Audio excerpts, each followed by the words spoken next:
Agora é hora de falar sobre saúde, o assunto é alimentação. Aqui comigo está o nutricionista Takeo Kimoto. Seja muito bem-vindo aqui com a gente, Obrigado. Takeo. Bom dia para você. Então, olha só, os dias são tão corridos e às vezes, não dá tempo de preparar o que a gente realmente gostaria de comer, ou seja, no almoço ou então no jantar. E por isso a gente precisa recorrer ao lanche. Só que a gente quer saber se o lanche é saudável ou não. Dá para substituir uma refeição, principalmente à noite, por exemplo, que a gente tem um costume, a gente conversava aqui antes de entrar no ar, que o pessoal costuma tomar um cafezinho à noite, não comer propriamente aquela refeição como no almoço, por exemplo. É possível, Vanessa, desde que a gente consiga combinar alguns nutrientes importantes. Então, eu preciso ter nessa refeição uma fonte de carboidrato, uma fonte de proteína, uma fonte de fibras e uma fonte de gordura. Então, se eu conseguir esses 4 nutrientes ali presentes, a gente consegue ter uma refeição balanceada, mesmo sendo um café, como as pessoas dizem aqui no Sul. E qual que é o maior erro hoje que as pessoas cometem? As pessoas, em geral, elas acabam comendo o quê? Elas vão comer um pão, com uma margarina, ou às vezes come um pão com requeijão e um presunto. Ai, que delícia. E aí esse é o Bom, jantar da maioria das sim. pessoas. Qual é o problema? Eu tenho um carboidrato de qualidade ruim, porque geralmente as pessoas vão comer um pão de trigo, e aí esse carboidrato, como o pão de trigo, ele eleva muito a nossa glicose, porque ele é um carboidrato refinado. Sobe a glicose, que é o açúcar no sangue, e a gente libera a insulina, que é o hormônio que tira esse açúcar do sangue. Insulina elevada aumenta a gordura, principalmente na região abdominal, aumenta a inflamação, aumenta o risco de diabetes. Então, esse é um cuidado que a gente tem que ter, já na escolha desse carboidrato. E aí as pessoas vão lá e colocam um requeijão, um tipo de gordura ruim, uma gordura saturada, gordura que vai aumentar o risco de doenças cardiovasculares, de infarto. E ainda a proteína dele acaba sendo o quê? Um presunto. Além de ser uma quantidade muito pequena de proteína, a gente sabe hoje que todos os embutidos, como nitrito, nitrato, todos os embutidos contêm nitrito e nitrato, que são extremamente cancerígenos. Então a gente tem que aprender a escolher, Pode-se montar um sanduíche de uma forma diferente, mas essa combinação não está interessante. E o pior ainda é quando a gente faz aquele lanche, por exemplo, um super hambúrguer com muito queijo. Não que o pessoal não possa se permitir comer isso de vez em quando, quem sabe um fim de semana. Mas isso também, todos os dias, não faz nada bem, né? Não faz, porque vai ser uma refeição rica em carboidrato, muita gordura, porque dependendo desse hambúrguer, se você vai comer fora de casa, é uma carne com muita gordura, a forma de preparo, os temperos, os ingredientes já não são interessantes. Agora, a gente pode fazer um hambúrguer mais saudável em casa. E aí eu posso escolher um pão com uma boa qualidade. Eu posso, no lugar de uma maionese, eu posso colocar, por exemplo, um abacate. Então, a gente começa a melhorar a qualidade dessa refeição.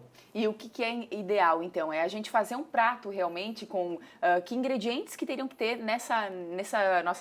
no jantar, na verdade, para a gente ter um jantar rico em proteína e tudo mais, em vitaminas, digamos assim. O que a gente pode fazer, A gente pode pensar, se nós temos ali, eu quero comer um sanduíche à noite, vamos escolher um pão rico em fibras. Certo. Então, um pão que tenha uma boa quantidade de fibras e que não tenha tanta gordura hidrogenada como a maioria dos pães industrializados, mesmo que integral.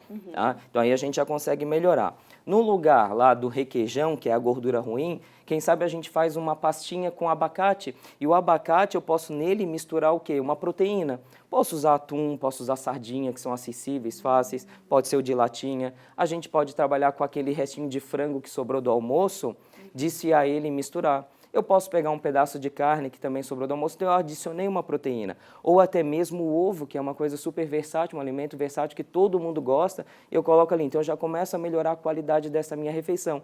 O que está faltando aí é fibra, porque a maioria das pessoas come o pão, mas não come uma salada, não adiciona uma salada dentro desse sanduíche. Então ou a gente pode pegar uma saladinha e botar no meio do sanduíche, ou eu posso pegar e comer uma salada separadinho complementar. Então eu consigo ter uma refeição saudável porque realmente nem todo mundo gosta de comer arroz, feijão, gosta de comer a comida do almoço repetir no jantar. Então é uma estratégia que a gente pode estar fazendo. E agora, para quem substitui, a gente está falando do jantar, mas para quem substitui, por exemplo, o almoço mesmo, por algum tipo de lanche, isso também não deve ser feito todo dia, Porque é muito importante, a gente sempre ouve falar que de manhã a gente deve ter um bom café, no almoço também se alimentar direito, mas no jantar a quantidade ser um pouquinho menor do que nessas duas refeições. É isso mesmo? É isso mesmo. Assim, a maioria dos estudos hoje, eles vem mostrando que a gente deve cada vez menos comer à noite, Pensando em metabolismo, pensando em processo de emagrecimento e manutenção da sua saúde mesmo como um todo, a gente deve comer um pouco menos à noite. Agora, o almoço, realmente, eu não acho que é uma refeição tão interessante a gente ficar substituindo por um lanche. né? Muitas estratégias nutricionais são restrição de carboidrato na hora do almoço. Então, a gente vai comer salada e fontes de proteína e gorduras, ok?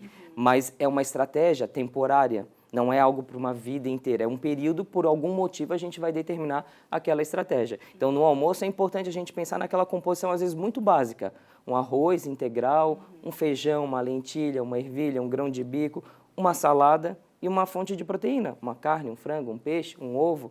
Então, às vezes o mais simples é saudável. É sempre o mais saudável e geralmente a gente não erra quando a gente escolhe o mais simples. O mais simples. E aí vai também da organização. A gente sabe que dá um pouquinho mais de trabalho, né? Tá aqui, para você organizar tudo, só que no final das contas vale a pena, é mais qualidade de vida. A gente sente isso, o nosso corpo sente essa mudança quando a gente começa a cuidar da alimentação, né? Certamente. A organização é o grande segredo. Então, assim, hoje nós temos essa praticidade, porque você pode, por exemplo, comprar um pão de boa qualidade e você pode fatiar e congelar. Você tem esse pão para a semana inteira, ele não vai estragar.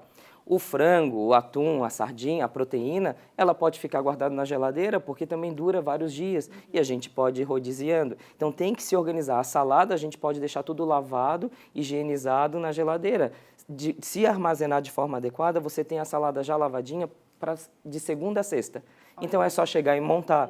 Isso vai facilitando. O problema é a gente chegar cansado do trabalho e ainda ter que lavar, ter que preparar, ter que comprar, ter que ir atrás das coisas. Isso dificulta. Aí dá uma preguiça, né? Bastante. Então, gente, é isso aí. É pensando na saúde, né? Principalmente saúde e bem-estar para a gente viver muitos anos ainda. A gente falou bastante nos últimos dias dessa questão de longevidade. É só assim, mantendo uma alimentação saudável, tendo uma rotina que a gente vai poder chegar à longevidade aí com uns 79, 80, quem sabe passar disso, né? Fica fácil.